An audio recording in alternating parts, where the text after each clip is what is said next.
Hello everyone, welcome to jobs guide and tricks. ఇవాళ మనము AP high court assistant examiner typist and కాపీయిస్ట్కి exam dates అయితే వచ్చాయని చెప్పి ఆల్రెడీ మనం వీడియో చేయడం జరిగిందండి. ఒకవేళ ఆ వీడియో ఎవరైనా చూడని వాళ్ళు ఉంటే కనుక ఆ వీడియో కింద డిస్క్రిప్షన్లో ఉంటుంది, చూడండి. అయితే ఇప్పుడు మనం ఈ వీడియోలో ఏమేమి విషయాలపై డిస్కస్ చేయబోతున్నాము అంటే ఎగ్జామ్ ప్యాటర్న్ ఎలా ఉండబోతుంది, అండ్ అలాగే ఎలా ప్రిపేర్ అవ్వాలి, అండ్ అలాగే ప్రిపరేషన్ స్ట్రాటజీ ఏంటి, అండ్ అలాగే మనం సిలబస్ ఏంటి అని ప్రతి విషయం మీద కూడా మనం క్లియర్గా ఈ యొక్క వీడియోలో మానిటర్ చేయబోతున్నామండి. క్లియర్గా నేను మీకు ప్రతిదీ కూడా ఎక్స్ప్లెయిన్ చేసి ఎలా ఈ 20 to 25 డేస్ని మీరు యూస్ చేయొచ్చు అనే విషయాలపై క్లియర్గా మాట్లాడడం జరుగుతుంది.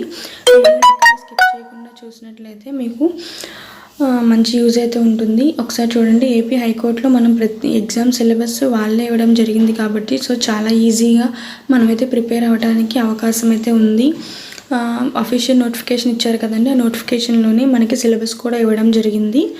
సో మనం అయితే ఇది ఎవరికి ఈజీ అవుతుంది కూడా ఒక విషయం చెప్పబోతున్నాను చూడండి. ఇది మనకి ఎవరికి ఈజీ కాదండి ఎగ్జామ్ అనేది. ఎందుకు అంటే బ్యాంక్ ఎగ్జామ్స్కి ప్రిపేర్ అయ్యే వాళ్ళకి జనరల్ నాలెడ్జ్ మీద కమ్యూనికేషన్ కొంచెం తక్కువ ఉంటుంది.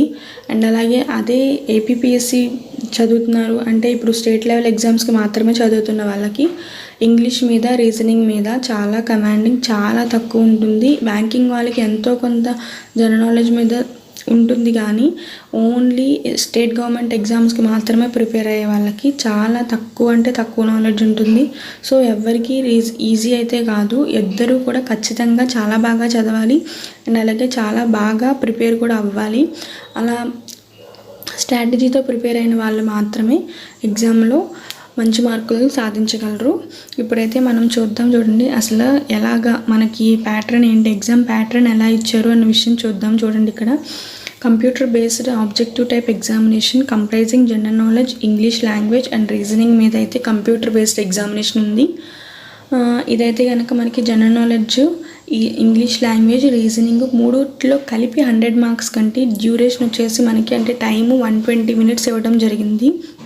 మనం ఇక్కడ అబ్జర్వ్ చేయాల్సింది ఏంటి అంటే దేంట్లోంచి ఎక్కువ మార్కులు వస్తాయి అని మనం ఇక్కడ చెప్పలేము. సో వాళ్ళు మూడింటిని కలిపి 100 మార్క్స్ వస్తాయి అని చెప్తున్నారు కాబట్టి మనం మూడింటిని బాగా ఫోకస్ చేయాల్సిన అవసరం ఉంది. దాంట్లో జనరల్ నాలెడ్జ్ని ఎక్కువగా ఫోకస్ చేయాల్సిన అవసరం చాలా అంటే చాలా ఉంది. వాళ్ళు ఇచ్చిన ప్రతి టాపిక్ని కూడా మీరు క్లియర్గా చదివినట్లయితే కనుక మంచి మార్కులు గ్యారంటీగా వస్తాయండి. మనం తర్వాత చూసినట్లయితే కనుక ఇక్కడ చూడండి, మనకి the question paper will be degree standard for 100 marks. The candidate had to answer the question paper in 20 marks. The candidates belongs to open category అంటే ఓసీ కేటగిరీ వాళ్ళకి 45% ఆఫ్ మార్క్స్ కన్ఫామ్గా గెయిన్ చేయాలి. ఈడబ్ల్యూఎస్ వాళ్ళకైతే 40% and OBC వాళ్ళకైతే 35%, SC ST ట్రైబ్స్కి అయితే 30% and physical challenged కూడా 30% marks అయితే మీరు గెయిన్ చేయాల్సిన అవసరం అయితే ఎంతో ఉందండి. అండ్ అలాగే ఇదైతే మెరిట్ లిస్ట్ ద్వారానే మీకు అపాయింట్మెంట్ అనేది వస్తుంది. దీంతో పాటు ఇంటర్వ్యూ కూడా ఉంది అన్న సంగతిని ఎవరిని మర్చిపోకండి దయచేసి. దీంతో పాటు ఇంటర్వ్యూ కూడా ఖచ్చితంగా అటెండ్ చేయాలి. ఇంటర్వ్యూలో కూడా ఖచ్చితంగా మంచి మార్కులతో మీరు పాస్ అవ్వాలి. ఇంకా తర్వాత పోతే ఇక్కడ మనకి సిలబస్ విషయానికి వచ్చినట్లయితేనండి జనరల్ నాలెడ్జ్ చూడండి, Indian art, culture, dance and music, Indian history, Indian national movement, Indian Geography, agriculture, environmental, Indian economy, Indian polity and constitution, general science, day to day science, scientific research, awards, personalities and instructions, sports and current affairs and Andhra Pradesh and India మీద current affairs అయితే చదవాలి. ఇంగ్లీష్లో అయితే కనుక మనం రెగ్యులర్గా banking సిలబస్లో ఏమైతే చదువుతామో అదేనండి. Reading comprehension, error spotting, cloze test, para jumbled, sentence జంబులు, ఆడ్ సెంటెన్స్ అవుట్, ఈ మూడు ఒకటి. Fill in the blanks, sentence completion, para completion, ఆ మూడు కూడా ఒకటే.